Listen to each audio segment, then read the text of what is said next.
Bismillahirrahmanirrahim. Assalamualaikum warahmatullahi wabarakatuh.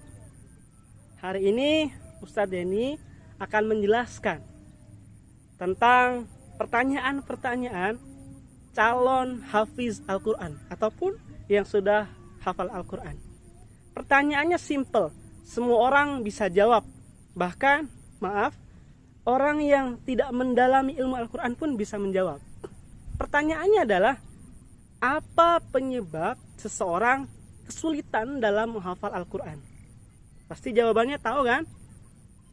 Banyaknya dosa, sering berbuat maksiat, meninggalkan sholat, durhaka kepada kedua orang tua, ataupun belum meminta izin kepada orang tua dan guru.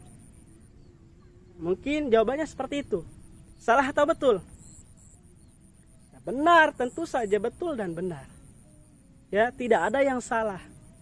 Tetapi hasil riset daripada Ustadz Denny mengatakan, karena Ustadz Denny ini lebih kepada ilmu psikologi, ya, ilmu kejiwaan, sehingga sesuatu itu harus dipikirkan. Timbullah jawaban dari Ustadz Denny.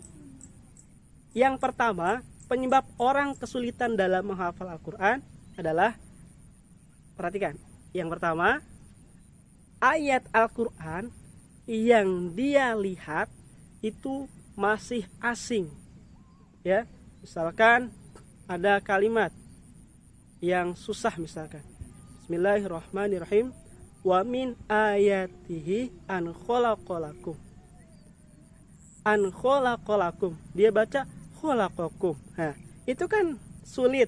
Artinya ayat yang dia lihat itu masih kesulitan. Ini bacanya apa dan apa?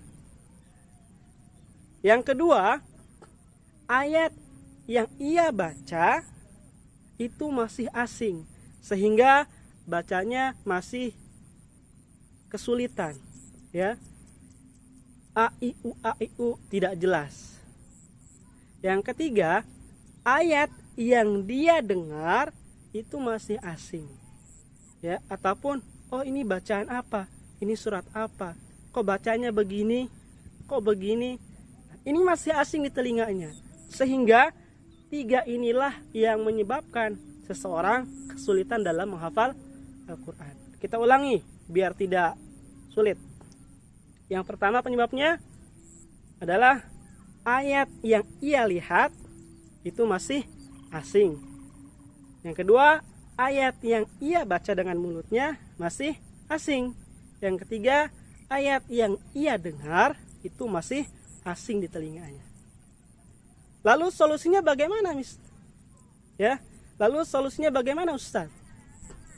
Solusinya adalah supaya ketiganya itu tidak asing, sering-seringlah melihat ayat Al-Quran. Sering-seringlah membaca Al-Quran. Dan sering-seringlah mendengarkan Al-Quran. Jadi kita wajib, calon hafiz Al-Quran harus terus-menerus membaca Al-Quran. Jadi jangan cuma dihafal, tapi dibaca juga. Lalu sering-sering juga mendengarkan Al-Quran. Baik itu dari orang lain, ya sekarang sudah modern, bisa kita dengar dari MP3 ataupun kita merekam sendiri. Ya, kita rekam lalu kita dengarkan bacaan kita. Jadi tiga jawaban itu menurut Ustadz Denny adalah mewakili daripada akal kita. Masa sih begitu jawabannya? Oke deh, kalau nggak percaya, kita kaitkan dengan yang lain tiga jawaban ini. Pernahkah kita melihat ada seseorang yang bisa berkomunikasi bahasa Inggris, Jerman, Itali, Prancis, padahal dia orang Indonesia? Tetapi mengapa dia bisa bahasa mereka? Jawabannya tetap tiga ini. Karena orang yang bisa bahasa Inggris, dia selalu melihat tulisan bahasa Inggris, membaca bahasa Inggris, dan mendengarkan bahasa Inggris. Iya kan? Bukan karena mereka banyak dosa, bukan karena mereka banyak maksiat. Ya.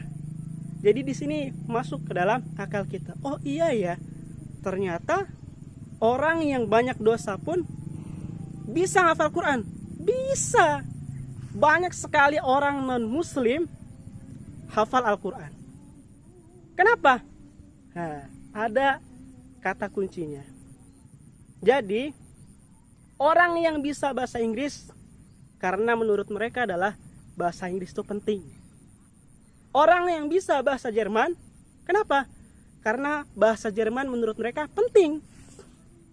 Jadi kalau misalkan kita mau bisa membaca Al-Quran, mau bisa menghafal Al-Quran, harus dipentingkan. Hafal Al-Quran itu penting, bukan penting yang hafal. Baca Al-Quran itu penting, bukan yang penting baca Al-Quran. Kalau yang penting baca Al-Quran doang, ya bacanya segitu aja, sekedarnya aja. Tidak bagus, tidak benar tajwidnya. Jadi baca Al-Quran dan hafal Al-Quran itu penting. Tentunya jawaban yang tadi ya, yang dari Ustadz ini itu mewakili daripada akal pribadi. Adapun jawaban secara keagamaan tentu sudah betul, banyaknya maksiat dan yang lainnya. Tapi coba kita gali lagi, benar atau tidak ya jawaban dari Ustadz ini pribadi. Silahkan direnungi, silahkan dipraktekkan ya dalam kehidupan sehari-hari. Jadi yang 3 tadi harus diingat, jangan sampai tidak diingat dan dilaksanakan. Bahwa solusinya adalah terus melihat Al-Quran, terus baca Al-Quran, dan terus mendengarkan. Assalamualaikum warahmatullahi wabarakatuh.